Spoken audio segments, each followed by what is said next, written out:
Hello, my name is Jonathan Harris. Welcome to another Worldwide Camera Exchange video. Today I'm going to talk to you about the Mamiya RB67 and run through the checks you should make if you're buying one second-hand. Now, this is an RB, big, heavy camera, producing fantastic, really fantastic, sharp 6x7 negatives. Very, very popular in its day with professional photographers, discontinued for well over 20 years. So if you are buying one, you do need to check them very, very carefully. Signs of use on these cameras is almost inevitable. What you want to make sure is that A, they haven't been abused, and B, that they have been serviced. Now, if you're looking to buy one of these, you might have seen it in a shop, you might have just taken on an online delivery. You want to just go over it to make sure that you're happy with what you're looking at.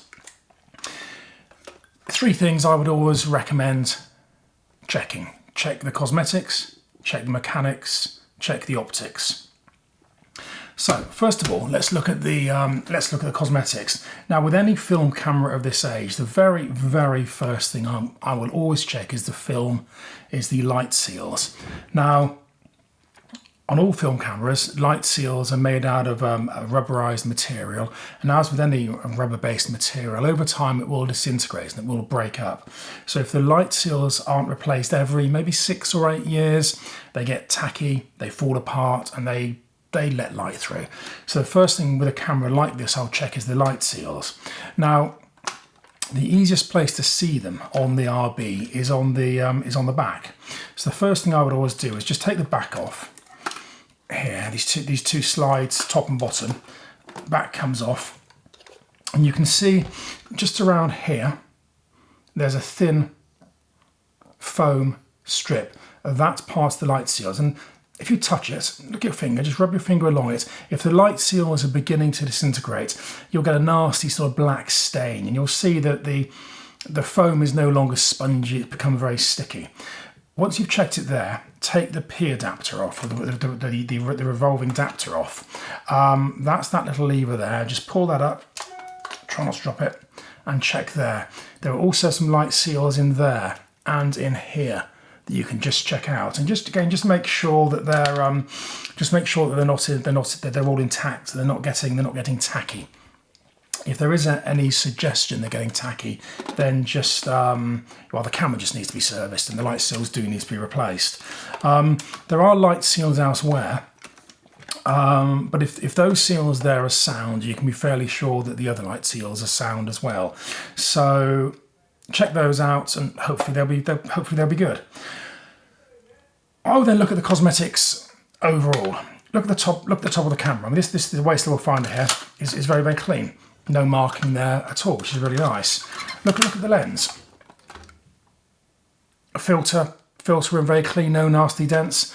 The lens does have more wear. You can see some metal showing through here on the knurling and on the shutter speed dial and on the aperture dial.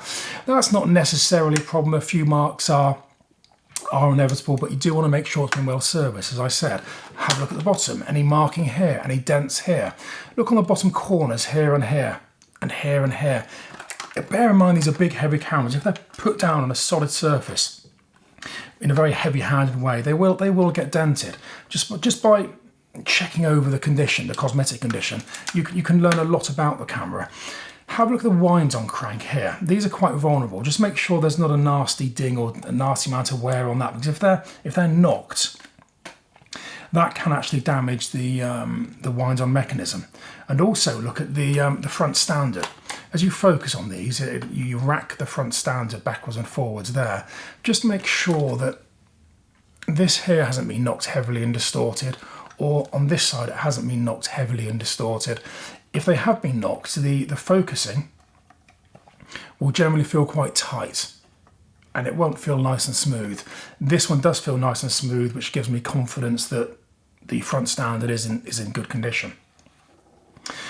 So spend some time doing that. I mean, it's the cosmetics. It's a very common sense thing. Just make sure there are no nasty dents. Once you've satisfied yourself it's in decent condition, I will then look at the mechanics. Now, fundamentally, the mechanics are in the lens. as a dealer with a great deal of experience buying and selling these cameras, I can tell you that if there is a problem with an RB camera, it'll be with the lens if it's mechanical. The backs are generally very reliable. That, of course, is mechanical too. They need to wind on. There's an interlock which fails once in a blue moon. The wind-on mechanism in the body is generally reliable as long as it hasn't been knocked. The most likely issue with these cameras from a mechanical perspective is a failing in the shutter or in the focusing that I've just mentioned if it's been knocked. Now, to test the shutter, what I would do is take the back off so you can look through the camera, through the lens, and you can now fire the camera. You can set the shutter speed to 1 second and just fire the camera. You'll hear it clicking. You'll hear it click. You'll hear it whir. You'll hear it click as it closes. You want to make sure that the shutter isn't stuttering. You want to make sure that the shutter isn't closing prematurely. Just look through from the back, fire the camera, and you'll see the shutter opening and closing.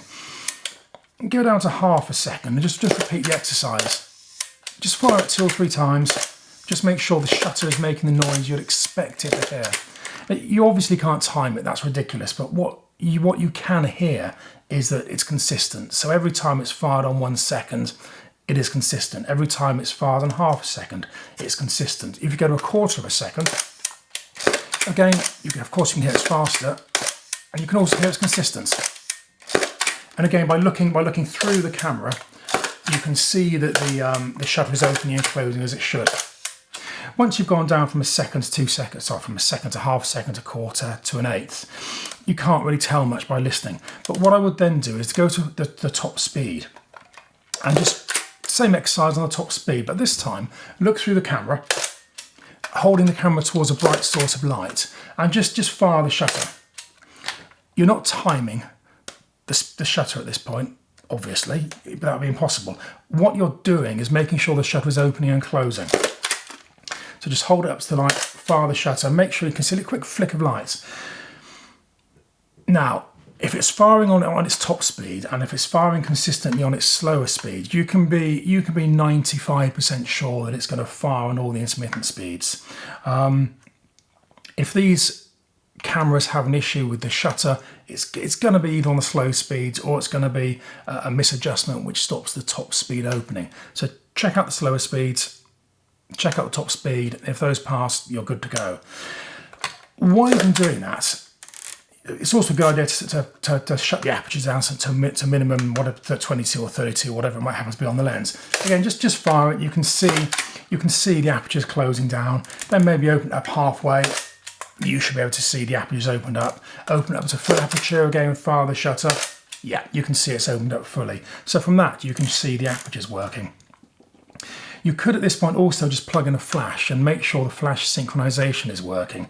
So standard electronic flash gun with a coax, just plug it into there and just, again on the top speed, fire the shutter, and you should see the flash as the shutter opens and closes. Sometimes the flash connection there can get a bit mucky, so if you've got an issue with the flash firing, it probably just needs a clean there. So that's the lens. What I would then do is just have a look at the back. Just make sure it winds on, make sure it sounds that's okay, make sure it's flicking back. Once in a blue moon, if they've not been serviced, that'll actually get very sticky.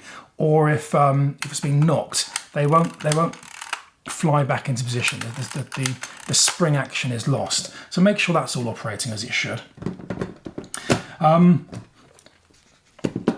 One other further thing you can check is if wind the camera on.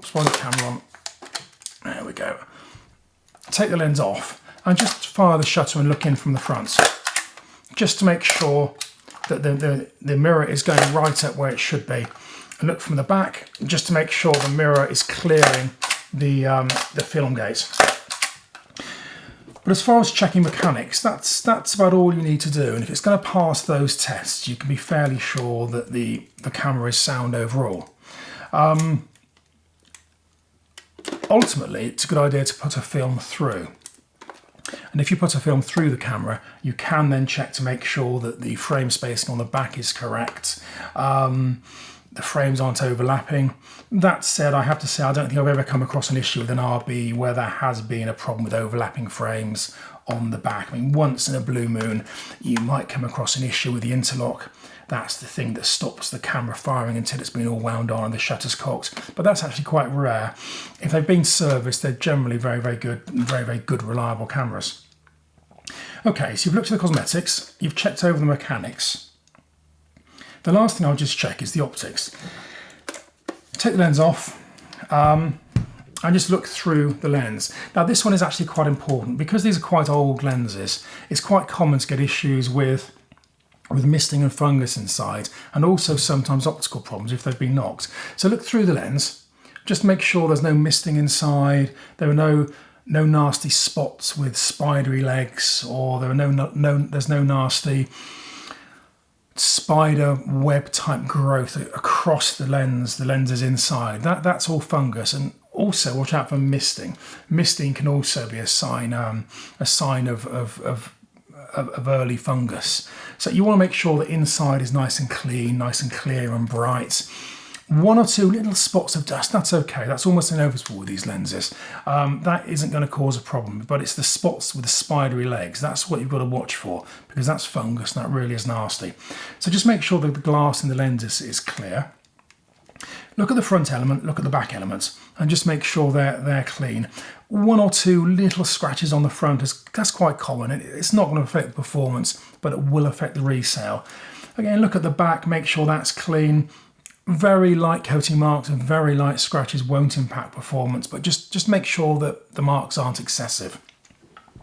Also at this point, I just, if you're checking out the optical side, just look at the mirror. You can shine a light through from the top and just check the mirror is clean. Again, make sure there's no nasty fungusy growth on the mirror.